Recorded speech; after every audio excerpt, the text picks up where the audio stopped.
What's up? What's up? Diamonds. Hey, listen, I want to talk about learning to trust you again. Yeah, learning to trust yourself again. Trust yourself again after heartbreak. So I can't talk tonight. It's cool. It's probably maybe it's Halloween. I don't know. But a lot of you uh that reach out to me, you tell me that after you've been in bad relationship after bad relationship, one of the challenges that you have is now you don't trust yourself again. Meaning you don't trust yourself to be able to make the right decisions. Um, especially if you've been through a relationship with, a narcissist, you're dealing with narcissistic abuse, um, and trauma bonding and all this kind of stuff. What's up, Narc Alert? You really just begin to second guess everything that you do. Hey, what's up, everybody? Hey, what's happening? Rhonda, Bet, what's going on, everybody? Andromeda. So when you start to second guess everything that you do, because long story made short, you don't want to be hurt again. I mean, that's really what it boils down to. And what that ultimately ends up resulting in is you being guarded. Now, you're not trying to be guarded for guarded's sake, but at the end of the day, it's like the very thing that you've counted on all of your life to be able to make sound decisions, you no longer feel qualified. And because that last one, you just knew that one was right. You just knew that relationship. I mean, he had all the signs that everything was cool, especially if he bombed you, right?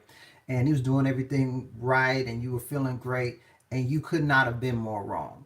So now the idea of getting back out here and dating is like, oh no, no, I'm cool. I'm cool on that. Okay. Um, yeah, just on the broadcasting and okay. Um, and so when you feel that way, which is a horrible feeling not to be able to trust yourself again. I mean, think about, if you were, I don't know, you something that you've been doing all your life, driving, going to work, and you forgot how to drive, or you like, well, I know how to drive, but I seem to be getting in a lot of accidents. Like I got in 3 accidents in like the last 2 weeks. You wouldn't have a lot of confidence to drive again. And I see you said that's why you stay single. I get it, but here's the deal, right? To not participate, that's not the answer. It's really not the answer. Um, because yeah, I understand that the fear itself makes you feel like something bad is going to happen again, but the fear itself, even though it feels real, it's not reflecting the reality. The reality is you had a horrible situation or situations, because some of you get there not because you had this narcissistic, individual or whatnot, but some of you just had a series of very bad relationships. They weren't, narcissistic in nature, but they were just bad. You ended up with your heart broke, right?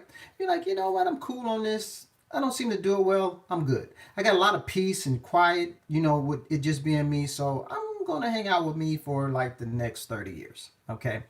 Um, the thing that you have to do, you got to get back up.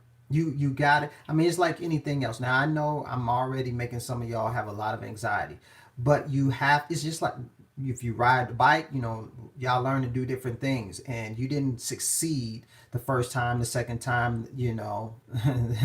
31. I get it, Jackie. And you kept trying it. But here's the thing: I don't want you to just keep trying it because that doesn't make sense, right? Rhonda said the gaslighting and projection is the worst. I get it. But here's the thing. When you try, because scripture talks about, hey, listen, we fall down, but we do what? We get back up again. A righteous man falls 7 times, but gets back up. So there's some kind of, I know, Bet, you would say that, but there's some kind of, I think, spiritual principle behind the getting back up. That's how we learn things. But don't just get up. You got to get up with some sense of knowledge. You got to get up with some sense of understanding. Okay. Oh, all right. This is what I didn't see before, or this is the decision that I made before, but because I didn't know any different. You know, a lot of you, after you deal with a narcissist, what do? You go straight to the internet and you YouTube everything, and you just, I mean, you go all in. You didn't have that information before, right? Hey, happy Halloween, Carrie. You didn't have all that information before, and now you're equipped with. I mean, you're a narcissist specialist. You know, you could do a dissertation on narcissism, right? So now you have some knowledge, but the knowledge by itself is not going to do it because you're still terrified to get out there. What you got to do is you got to get out there. You got to take some baby steps, right? You got to once you armed with the knowledge, you get out there a little bit, and then you just get out there and just go, hog wild. But maybe you just start entertain going out to some different little places or whatnot. Maybe you go out in just group settings or whatnot, just to kind of get your feet wet.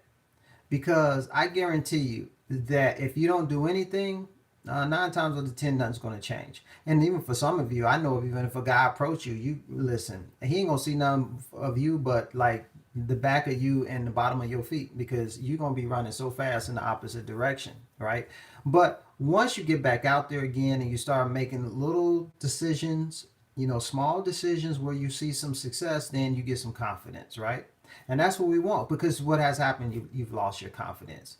You've lost your ability to be able to trust yourself, right? I mean, my thing is this. I mean, see yourself, and this may be difficult for some of you, especially depending on where you are in this process. See yourself again with someone being happy. See, for a lot of you can't do that. For some of you haven't even allowed yourself to go that far. Like, you have totally cut that off. I'm not even entertaining it. So why am I going to visualize seeing that? Okay? But that in and of itself is a baby step. So you don't realize it. See, that's a baby step right there. Just to see it. See yourself with someone happy and them being that type of person. Scripture says, call those things that be not as though they were. I mean, that's what I'm basing my situation off. Scripture, what God says, and Jesus. I mean, these are sound principles. And I know it's terrifying. I know it is. But I want to challenge you to do something different. Okay? And then you can get a different outcome. All right? So listen, if you want to talk more about this, I am going to be getting into this for a whole hour tonight. In my Facebook group, go to my website, christopherreid.org. I say it every week. At the bottom of the screen, you'll see there where to click, and then, join the conversation tonight in my Diamond Mind. What did that say? And then, so that's going to be at 9 p.m. Eastern Standard Time tonight. And I look forward to seeing you there, because we're going to get into this. I got a lot more to say about this, learning to trust your ability to choose again after heartbreak, because it's not easy, but you definitely can do it, and you need to do it. I mean, you're young. I mean, I don't care if you're in your 30s, your 40s, you're still young. There's a lot of life to live, okay? And it doesn't mean that you have to totally cut off that part of your life of thinking of being with someone else because you just experienced so much trauma. Now you're just terrified. Okay, I get that, and I'm not making light of that, but you don't have to stay stuck there. All right. What else? Also, if you want a free 30-minute consultation because you want to talk about your situation, your trauma, your experiences, what you've been through, and how you can move from there, go to my website, christopherreid.org. You'll see there, top of the screen, the little red button where you can book your 30-minute free consultation. And also, you can get the free book, Forbidden Secrets of the Goodie Box, which your father didn't tell you and your mother didn't know. This is free from me to you. And yeah, so that's it. I don't like to let too much time pass before I get out here and chop it up with y'all. But yeah, think about that. And like I said, join me tonight, 9 p.m. Eastern Standard Time, in the Facebook group, The Diamond Mind. For those of you that are in here tonight, that you're already a part of the Facebook group. So I will see y'all a little bit later. And thank you very much. Let me see. Let me read one of the comments. Narc says, it does depend on the years together with the narc. It ain't easy to date again. Nope, it is not. I totally agree with that. Narc alert, it is not easy, but it is possible. It is possible. So I just want you all to consider the possibility. Scripture says all things are possible to them who believe. So if we just, a little mustard seed of possibility, I think that we can do some wonders with that. Let God put his little something on there, and taking the steps that we need to learn more, to do better, and we can move. But it is a process, but we got to start the process. So, all right, ladies, I'll talk to y'all next time. I am out of here. All right, peace. I always have so much trouble trying to end this thing. All right, y'all.